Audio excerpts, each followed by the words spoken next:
Imagine this, you haven't been posting on social media since last Christmas, but come Halloween, you decide to get going again. And a few weeks later, you receive your first client from Facebook. This is exactly what happened to a member of Therapy Growth Group. She took a chance on social media and it worked. It wasn't magic though. It was all about showing up. In today's episode, we'll talk about why showing up matters and how to keep it up, even when life gets in the way.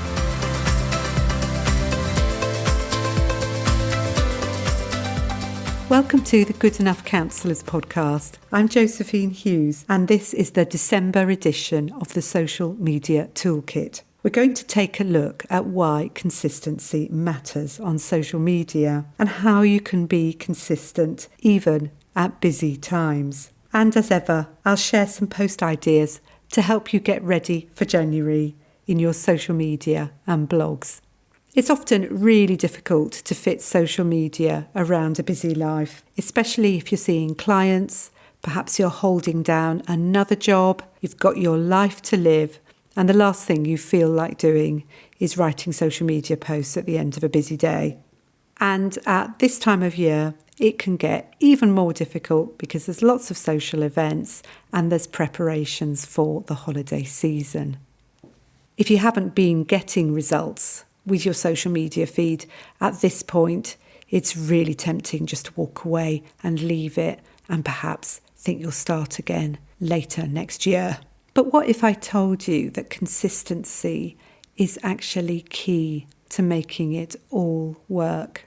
Earlier this year, I had carpal tunnel syndrome, and that made it really difficult for me to do any yoga. But I had a chat with my yoga teacher and I was able to go back to yoga, having made a few adaptations. And I'm so pleased that I went back because 6 months later, I am so much stronger than I was. I feel really proud of myself and the way that I'm able to do my yoga. I'm not doing any headstands, but I am able to do an upward dog now. So the point is that consistent practice is actually key. And this is what's going to help you with your social media feed. Social media tends not to have results overnight. People need to see you and they need to see that you're going to keep showing up, because that consistency helps to build up the knowledge that you are actually trustworthy. If you keep showing up, it's going to help people know, like, and trust you more, because you'll be sharing different ideas. You'll be showing them that you understand what their problems are, and you'll be showing that you're somebody who's here for the long term. You're not somebody who comes and goes. You're a solid presence, and that helps to people to trust you more. It may be that at the beginning you don't really see much engagement and you're not sure that anybody is really watching you. But often what I find is it's quiet people who are actually taking note of what I'm doing. And they'll suddenly pop up and join Therapy Growth Group. And it's really lovely because I get to know so many people this way. And what they've been doing is they've been quietly following me for quite a long time. And just that social media presence is a way that they've been able to get to know me. And when they actually join Therapy Growth Group, it's like we've already got a relationship. They already know who I am. And that's what you'll find if you're consistently showing up on social media. There will be people there who are quietly following your posts, making a mental note of you and getting in touch when the time is right. Every post that you do adds to the momentum of your social media feed. The more consistent you are, the more visible you are. Those posts will keep on showing up. People don't see everything you post on social media, so it's really important to keep going. And every now and then you'll do a post that a lot of people respond to, and it goes even further. And so gradually what you're doing is you're building up more and more followers over time. It's a bit like my yoga practice. The more I do it, the stronger I get. But it was hard when I first went back. after having that injury because I had to basically start from scratch. It just gets more difficult. So if you keep taking breaks, it's actually really difficult to get back into it. So the best thing to do is keep going. But at this point, I'd say you don't have to post every day. You need to find a rhythm that suits you. But even one post a week is better than no posts a week or long gaps between posts. So work out what you can do and do it consistently so that people can see, even if they just click through to your Facebook page from somewhere else like your directory entry, they will still get a picture of you and see that you're somebody who is posting consistently, that you're not a fly-by-night, that you are there and this is what you do. Although we don't know how algorithms work, it does seem that they do reward consistency. If you've got somebody who's turning up day after day, week after week, that shows the computers that you are actually active, that you're consistent, that this is something you're committed to. And so they're more likely to promote your posts to other people. And that shows that you're consistent and trustworthy. Social media is a long-term strategy. It may not have those great results that it had for my therapy growth group member, at least not initially. But if you keep showing up, you keep producing valuable content, you learn as you go along how to make your posts more applicable and valuable to people, then you will begin to see results. So consistency is key. Keep going. But how do you do that when you're busy? Let's move on to think about that next. We all know that December can be a time where clients cancel more often than not. So if that happens to you, still maintain that client appointment, but use it for your social media. In an hour, you could probably produce 2 or 3 posts. So the idea of batch creating content is something that could help you at this time of year. And I especially find this useful if, say, I'm going away for a weekend. I will produce the posts that I need to post over the weekend all at once. And because my brain isn't doing this task switching, it's actually staying quite consistently on producing social media posts.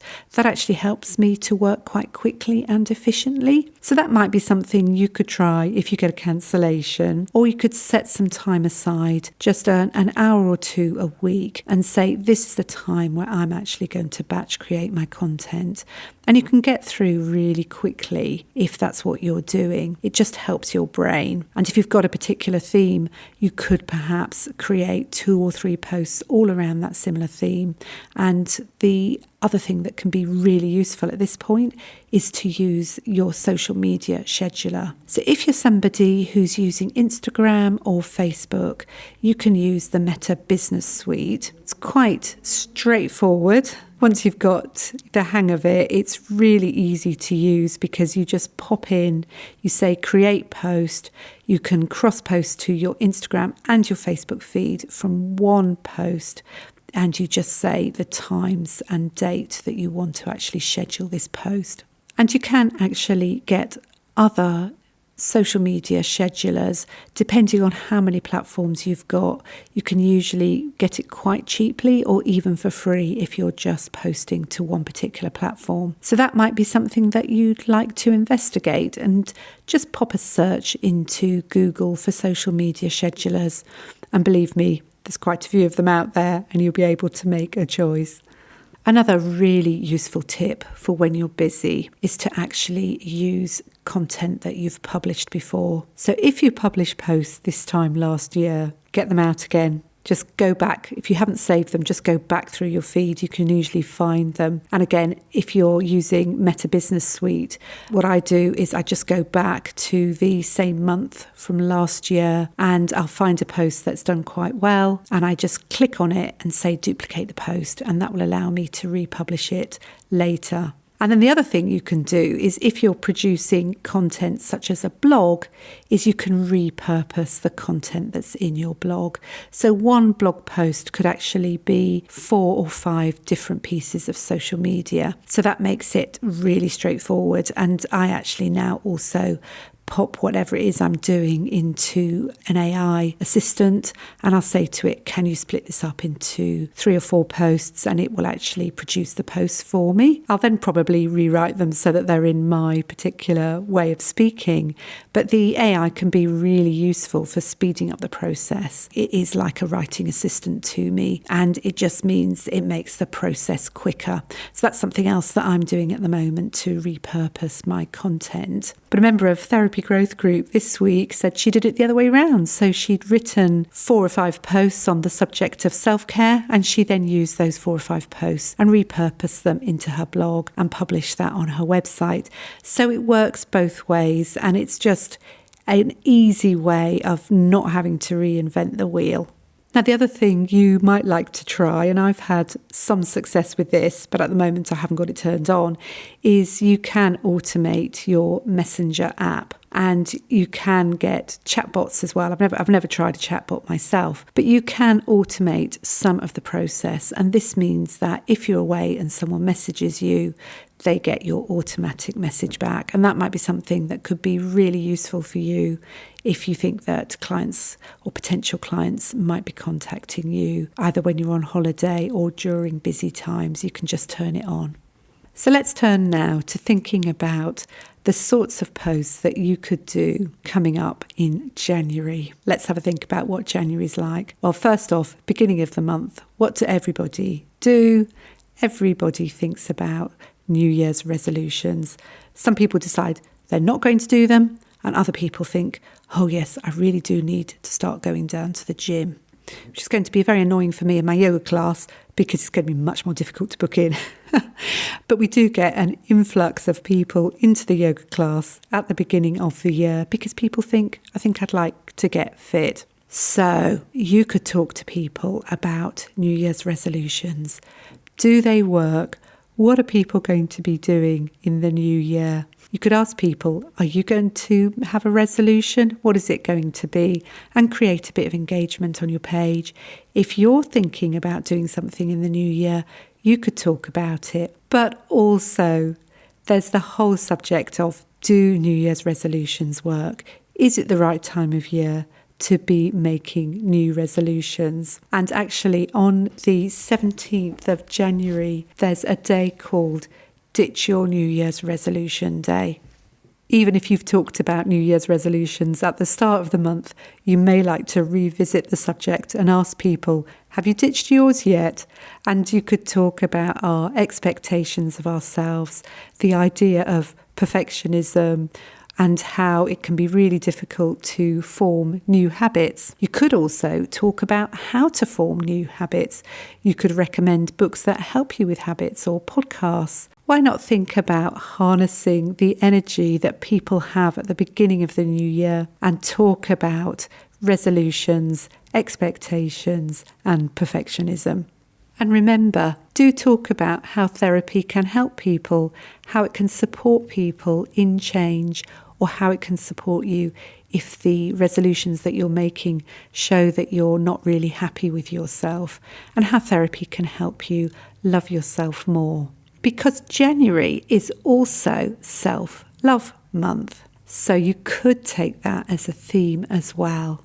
We know that there's a lot of things that get in the way of people loving themselves, so that could be something that you do some posts about. You could also talk about how to love yourself more and talk about boundary setting and self-compassion. You could talk about how to improve self-esteem, and you could talk about how loving yourself also helps with your relationships. That's Self-Love Month. And remember, tell them how therapy can help. And while we're on the subject of relationships, it isn't an official month, but a lot of lawyers refer to January as Divorce Month. So this could be another subject that you tackle in your social media and in your blogs. Why is January called Divorce Month? You could talk about the strain on relationships that happen over Christmas. You could talk about the fact that people may well be thinking about divorce, and what a perfect time it is to come into therapy if that's what people are thinking about, because it will give them an opportunity to make the decision, to talk through the sort of support that you're going to need if you're making that decision, how to cope with change. Talk about how therapy can help people with the emotional upheaval that divorce brings them. What's going to happen? How do they tell their children? How do they deal with their finances? How do they deal with their friendships? There's so much, obviously, that you can help people with if they're thinking about divorce or if they're going through it. So you could share all about how you can support people if this is something that they're thinking about. I always think with New Year's resolutions that it's about the worst time of year to be actually thinking about maybe taking more exercise or cutting back on your food, because we've got those really dark days, and January feels like such a long month, doesn't it?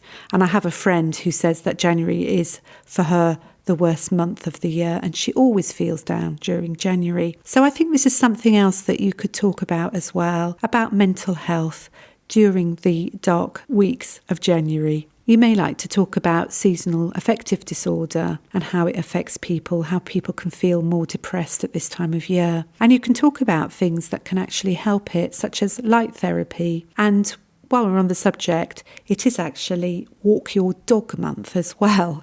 So if people have got a dog, this is a great way to encourage them to get outside more. And obviously, being outside really helps you with light levels, and that can help your sleep. And it's actually the Festival of Sleep on the 3rd of January.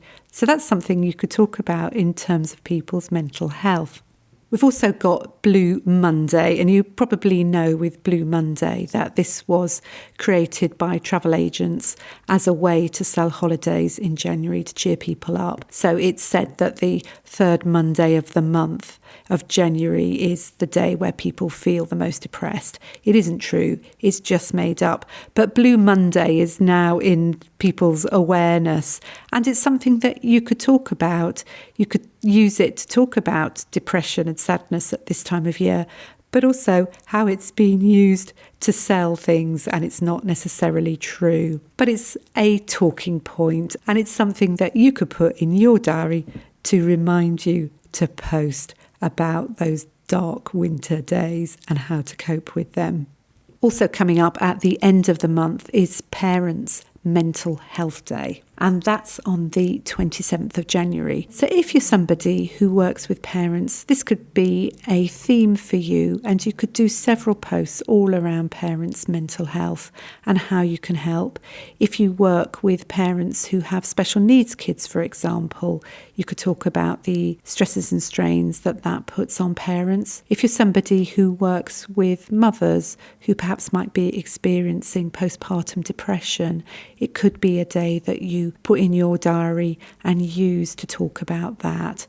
And personally, as a parent, I often find that I'm someone who worries about my kids. So it doesn't really matter what age group you're wanting to reach. You can equally talk to parents of grown-up children as well. Bless them. For me, one of the most important aspects of social media is that it gives me a vehicle to be able to reach people and to speak to them and to encourage them and help them. And I think with some consistency and with some ideas that this can be true for you too, that it gives you a wonderful opportunity to actually reach out to potential clients and to change lives. I hope these ideas have helped to encourage and inspire you so that you can reach out to potential clients and stay consistent and know that whatever happens, there's people out there who are reading what you're saying, and it is actually making a difference to people's lives. Keep it up. You can do this. Thanks for listening. Do come and join my Facebook community, Good Enough Counsellors. And for more information about how I can help you develop your private practice, please visit my website, josephinehughes.com. If you found this episode helpful, I'd love it if you could share it with a fellow therapist or leave a review on your podcast app. And in closing, I'd love to remind you that every single step you make gets you closer to your dream. I really believe you can do it.